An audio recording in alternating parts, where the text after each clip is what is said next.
ہم تمہیں صحیح جگہ پر صحیح مقام پر پہنچائیں گے. تو لہٰذا وہ ایپیسوڈ بھی گندا کر دیا انہوں نے. یعنی جو آپ کا عزت کے ساتھ آپ نے ایک کام کیا تھا اس کے اندر آپ نے مجبوری کا اظہار کیا, جو غلط بات تھی, حقیقت سے بھی دور تھی.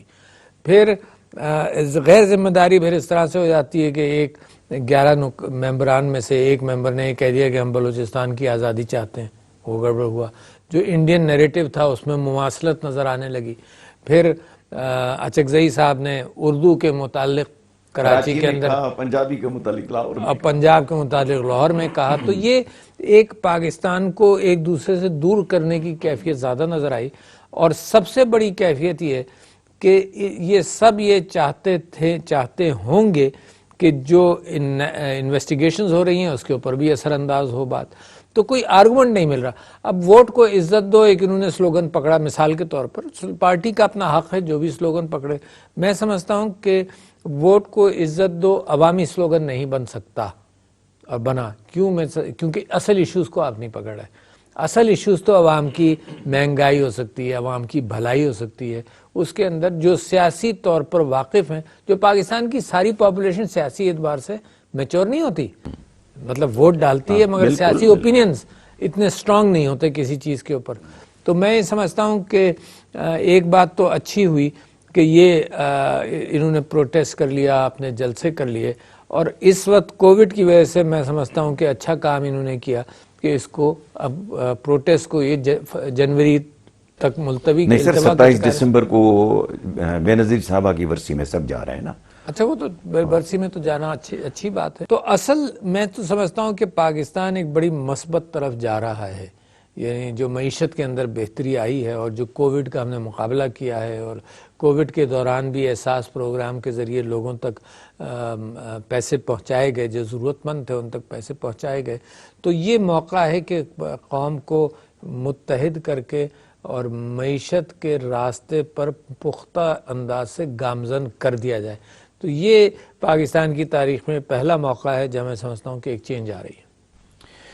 ڈاکٹر صاحب دیکھیں, خاص طور پہ مسلم لیگ نواز احتجاج کر رہی ہے اداروں پہ, نیب ہے اور ادارے, یہ سب کچھ آپ لوگ 3 باریاں لے چکے ہیں. آپ لوگوں نے ان اداروں کو کیوں نہیں بنایا, کیوں نہیں ٹھیک کیا؟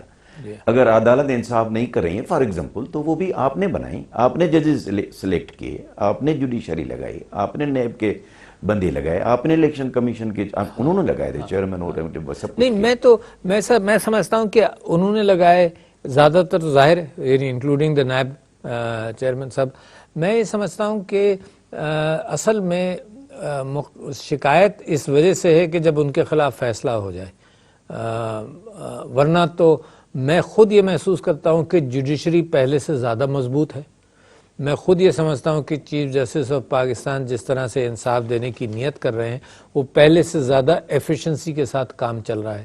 میں خود یہ محسوس کرتا ہوں کہ انسٹیٹیوشن ہمارا فوج کا جو ادارہ ہے اس کی ایفیکیسی تو آپ نے وہ اس میں پوسٹ پلوامہ ایپیسوڈ میں آپ نے دیکھ لی کہ اتنی بڑی قوت ادھر ہے, اتنا پیسہ ادھر ہے, اتنا ہتھیار انہوں نے جمع کیا ہوا ہے, اس کے مقابلے پر آپ کی افواج نے پاکستان کا دفاع ہی نہیں کیا صرف, بلکہ دنیا کو بتایا کہ ہم دفاع بھی کر سکتے ہیں اور پھر دوسرے کی دشمن کی آنکھ بھی نکال سکتے ہیں اگر دشمن ایسی نیت کرے پاکستان کے خلاف. تو سارے ادارے, معیشت مثبت طرف جا رہی ہے, اور میں کیونکہ صدر ہوں فیڈریشن کا تو میرے اوپر ویسے بھی خاص ذمہ داری بنتی ہے کہ ملک اگر پازیٹیو ڈائریکشن میں جائے تو میں آپ سے اس کا ذکر کروں, نان پولیٹیکل انداز سے بھی کروں, اور جہاں سیاست پاکستان ایز اے اسٹیٹ کے حوالے سے اس کو نقصان پہنچائے گی اس کا بھی ذکر کروں. جیسے میں آپ سے کہنا چاہتا ہوں کہ مولانا فضل الرحمان نے بھی ایک جلسے لے کر اور دھرنا کیا تھا. اچھا, وہ ٹائمنگ اس کی خراب رہی اس وجہ سے کہ کشمیر کی بات آپ کا منطق جو ہے دنیا میں اثر انداز ہو رہی تھی اور کشمیر کے مظالم انڈیا کے عروج پر تھے, تو وہ ڈائلاگ بھی دنیا کا فوکس آپ نے اپنی طرف کر لیا کہ بھئی یہاں تو ہنگامے ہیں, یہاں تو پروٹیسٹ ہے. اور اسی انداز سے میں یہ سمجھتا ہوں کہ پاکستان جو اچھے راستے پر چل رہا ہے اس حوالے سے سب کا کوآپریشن ہونا چاہیے. سر اپوزیشن سیاسی بحث کرتے رہے اس میں کوئی مذائقہ وہ تو نہیں, ہونا جلسے جلوس کرتے رہیں اس میں کوئی مذائقہ نہیں, اپنے انسٹیٹیوشنز کو تباہ کریں اس میں مذائقہ ہے, اور اس کی وجہ سے اگر ملک کو نقصان ہو تو اس میں نقصان ہے. سر انہوں نے الٹیمیٹم دے دیا ہے کہ 31 جنوری تک عمران خان استعفیٰ دے. آپ سمجھتے ہیں کہ تحریک انصاف کی حکومت 5 سال پورے کرے گی؟ میں سمجھتا ہوں کہ میڈیا کی ایک مجبوری ہے. میڈیا کی ساخت کے اندر وہ کیفیت ہے جس کے اندر انہوں نے کچھ نہ کچھ گفتگو کرنی ہے. ہیڈ لائن ہیروشیما کے بم کی بھی اتنی بڑی ہوگی جتنی اس بات کی کہ ایک حادثہ ہوا اس میں 5 آدمی مر گئے, ہے نا. ڈیپینڈ کرتا ہے ہیڈ لائن کی, سرورق اخبار کا وہی ہے, اس میں ہیڈ لائن ہونی ہے. تو یہ میڈیا کے لیے ایک بڑی چاشنی لگی رہتی ہے کہ اب پروٹیسٹ ہو رہا ہے, اب ہنگامہ ہو رہا ہے, اب یہ ہو رہا ہے, وہ ہو رہا ہے.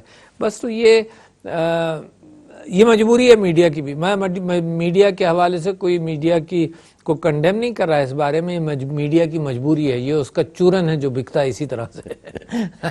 تو وہ کبھی وہ کہتے ہیں استعفیٰ دے دو تم, ہم چھوڑیں گے نہیں تم کو. کس گراؤنڈز پہ کہتے ہیں اب یہ پہچاننے کی بات ہے. تو اس وقت ضرورت یہ ہے کہ ملک کے اندر کنسٹرکٹیو کرٹیسزم ضروری ہے. مثال کے طور پر میں موقع پوائنٹ دے رہا ہوں, میں یہ کہتا ہوں کہ اگر عام کھانے کی اشیاء کے اندر مہنگائی ہو, اس کے اوپر ایک کنسٹرکٹیو ڈیبیٹ ضروری ہے. گندم کے اوپر, چاول کے اوپر, چینی کے اوپر, یہ کنسٹرکٹیو ڈیبیٹس ہیں. مگر یہ کہ بغیر کسی آرگومنٹ کے تم استعفیٰ دو, گھر جاؤ, ہم چاہتے ہیں کہ ہم کسی سے بات نہیں کریں گے, کیسے استعفیٰ؟ کون سی جمہوریت کا تقاضا یہ ہے کہ آپ استعفیٰ دلوائیں؟ کورٹ میں جاؤ ضرور, اگر دھاندلی کا تمہیں خیال ہے تو ثبوت لے کر کورٹ میں کیوں نہیں جا. ہم گئے, ہم نے دھرنا دیا اور اسپیسیفک انسیڈنٹس کو پکڑا. وہاں نا اسپیسیفک انسیڈنٹس ہیں تو میری سمجھ میں فی الحال یہ سمجھ میں نہیں آتا. اور یہ جتنا بھی یہ کہیں کہ بھائی 31 انہوں نے بھی شاید اپنے لوگوں کو کسی نہ کسی راستے پر رکھنا ہے. مطمئن رہو, ایسا نہیں ہے کہ ہم گھر چلے جائیں گے تو 2-2.5 سال ہی کیا کریں گے, 2-2.5 سال ہی یہی کریں گے.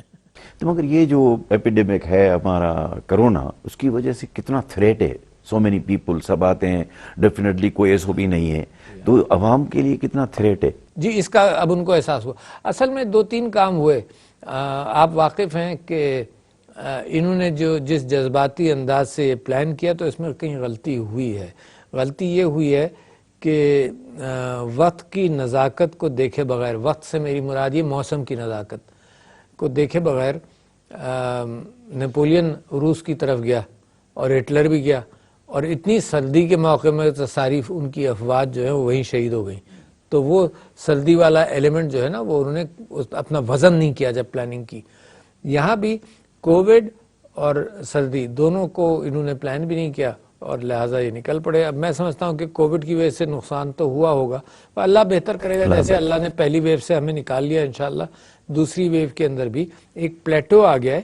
جس اعتبار سے پہلی ویو کے اندر کووڈ بڑھا تھا تو پچھلے چند دنوں سے ایک پلیٹو آ گیا ہے. مجھے لگتا ہے کہ اللہ تعالیٰ ہمیں بچا لے گا اس میں سے انشاءاللہ. اچھا ڈاکٹر صاحب, پاپولیشن پہ آتے ہیں. اب population of Pakistan has increased tremendously. کس طرح 71 میں بنگلہ دیش جدا ہوا, الگ بنا, وہ تھے 56% اور ویسٹ پاکستان 44% تھا. آج پاکستان کی پاپولیشن ہے 22 کروڑ کے قریب اور بنگلہ دیش کی پاپولیشن ہے 16 کروڑ. انہوں نے فیملی پلاننگ کو مولانا کے تھرو امپلیمنٹ کیا. ہمارے ہاں کیا پرابلم ہے پاکستان میں, جب تک ہم اس پاپولیشن کو جس طرح بڑھ رہی ہے جس ریشو سے, اس کو کنٹرول کرنے کے لیے کوئی حکومتی اقدامات ہیں؟ بہت ضروری ہے. مجھے پرائم منسٹر صاحب نے ریکویسٹ یہ کی تھی کہ پاپولیشن ٹاسک فورس کو میں ہیڈ کروں, تو میں کر رہا ہوں. اس کے اندر میں آپ سے عرض کروں کہ کچھ چیزیں جلدی کی جا سکتی ہیں.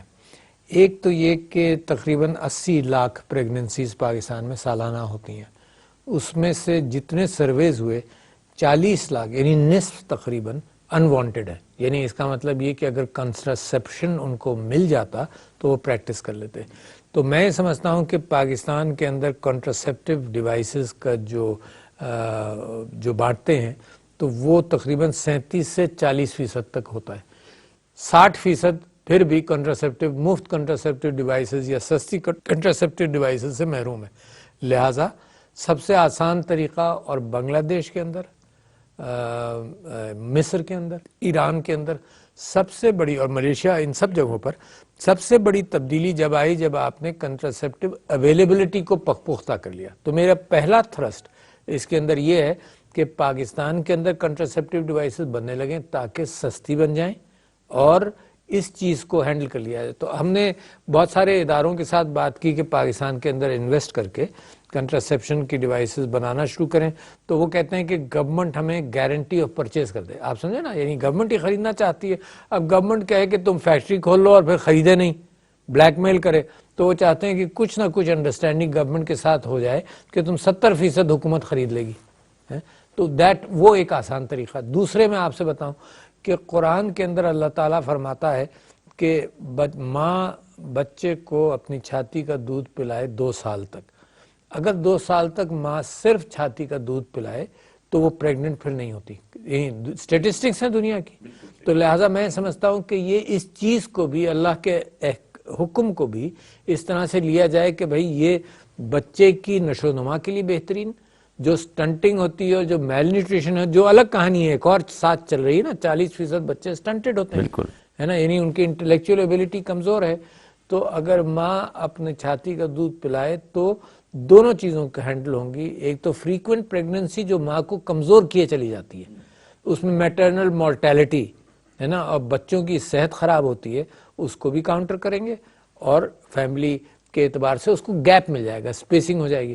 تو یہ 2-3 ایریاز ہیں جن کے اوپر ہمیں، اور اس میں پورا تعاون علماء کا ہے. میں آپ کو یہ خوشخبری بتانا چاہتا ہوں کہ علماء نے ہر اعتبار سے گورنمنٹ کے ساتھ تعاون کرنے کی نیت رکھی ہے ہمیشہ سے. بس صرف یہ ہوا کہ پچھلے 5-6 سال میں، پچھلی اسمبلی میں جب میں تھا 2013 سے 18 تک، تو پاپولیشن کا کوئی ذکر ہی نہیں تھا. تو اب کی میں سمجھتا ہوں کہ اس کو اچھی طرح سے کر لیں گے. ڈاکٹر صاحب بات چیت کا سلسلہ جاری رہے گا.